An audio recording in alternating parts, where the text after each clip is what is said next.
भगवान श्री कृष्ण कहते हैं कि यदि कोई व्यक्ति प्रेम से, भक्ति से पुष्प, फल, जल भी मुझ पर चढ़ा दे तो उसी भाव से उसे स्वीकार करता हूँ, वह मेरा प्रिय भक्त होता है। जो हुआ अच्छा हुआ, जो होगा अच्छा होगा। स्वयं को मुझ पर छोड़ दो, अपने कर्म पर ध्यान दो। कर्म ऐसा जो स्वार्थरहित, पाप रहित हो। कृष्ण ने दुष्टों को भी अपनी गलती सुधारने का मौका दिया, क्योंकि वो किसी मनुष्य को नहीं, उसके अंदर के बुराई को मारना चाहते थे।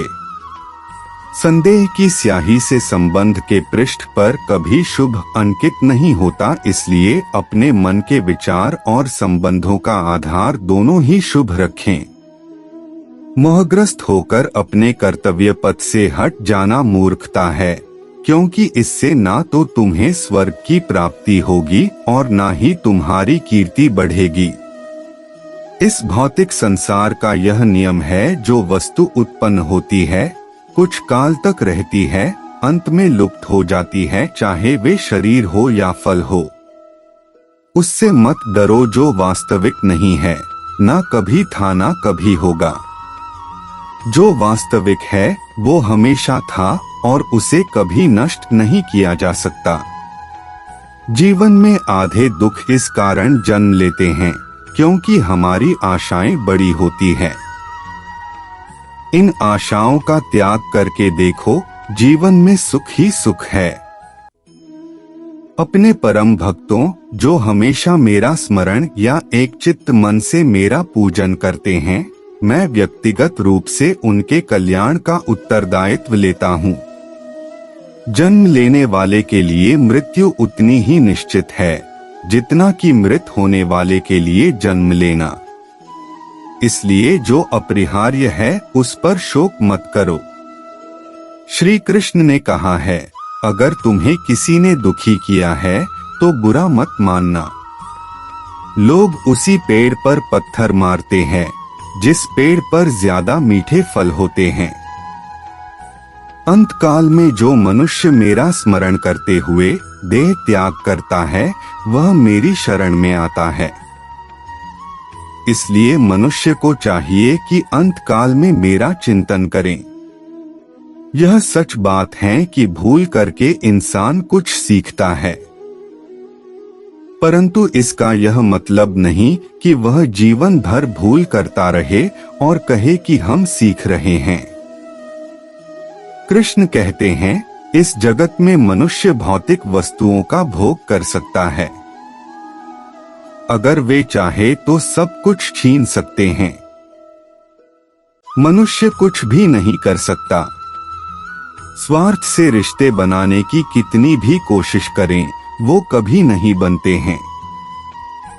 और प्रेम से बने रिश्तों को कितना भी तोड़ने की कोशिश करें, वो कभी नहीं टूटते। क्रोध से भ्रम पैदा होता है, भ्रम से बुद्धि व्यग्र होती है, जब बुद्धि व्यग्र होती है तब तर्क नष्ट हो जाता है। जब तर्क नष्ट होता है तब व्यक्ति का पतन हो जाता है। आत्मा न तो जन्म लेती है, न कभी मरती है, और न ही इसे कभी जलाया जा सकता है, न ही पानी से गीला किया जा सकता है। आत्मा अमर और अविनाशी है। अगर व्यक्ति शिक्षा से पहले संस्कार, व्यापार से पहले व्यवहार और भगवान से पहले माता पिता को पहचान ले, तो जिंदगी में कभी कोई कठिनाई नहीं आएगी। विषयों का चिंतन करने से विषयों की आसक्ति होती है। आसक्ति से इच्छा उत्पन्न होती है और इच्छा से क्रोध होता है। क्रोध से सम्मोहन और अविवेक उत्पन्न होता है।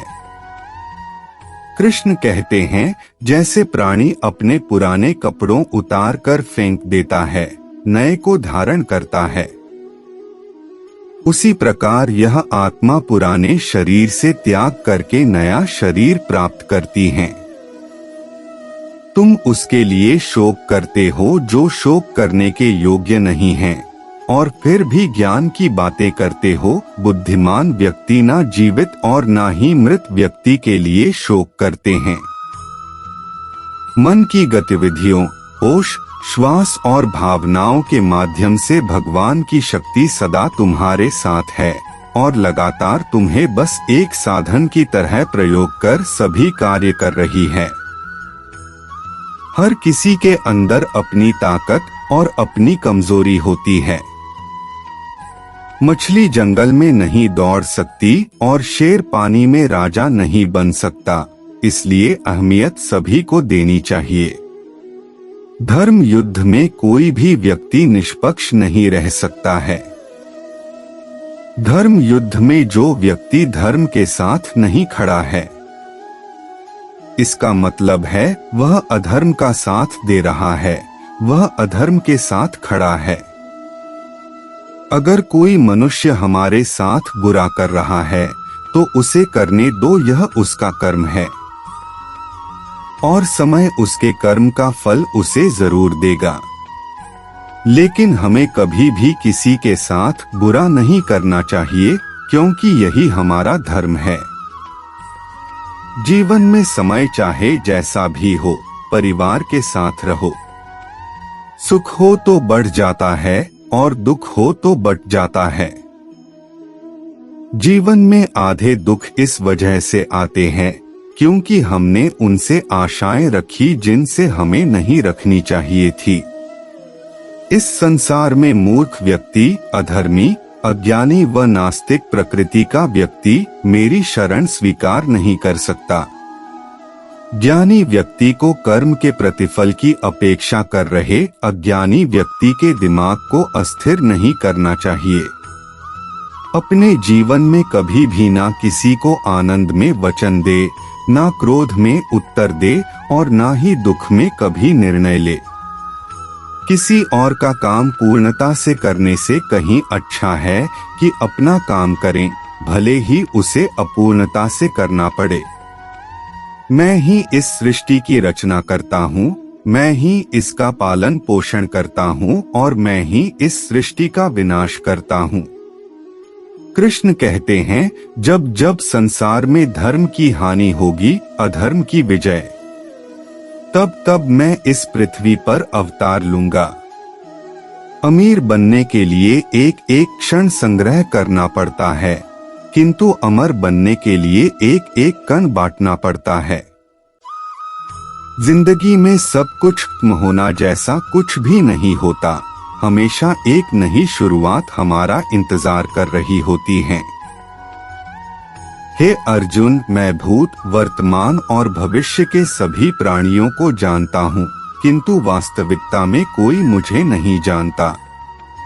लोग कहते हैं अपनों के आगे झुक जाना चाहिए, किंतु सच बात तो यह है, जो अपने होते हैं वह कभी झुकने नहीं देते।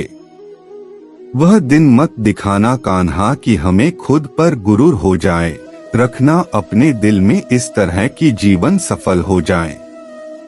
वह जो सभी इच्छाएं त्याग देता है, मैं और मेरा की लालसा तथा भावना से मुक्त हो जाता है, उसे शांति प्राप्त होती है। हमेशा छोटी छोटी गलतियों से बचने की कोशिश किया करो, क्योंकि इंसान पहाड़ों से नहीं पत्थरों से ठोकर खाता है।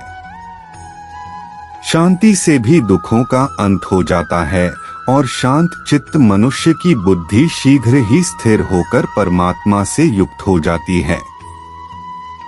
अपनी पीड़ा के लिए संसार को दोष मत दो, अपने मन को समझाओ, तुम्हारे मन का परिवर्तन ही तुम्हारे दुखों का अंत है।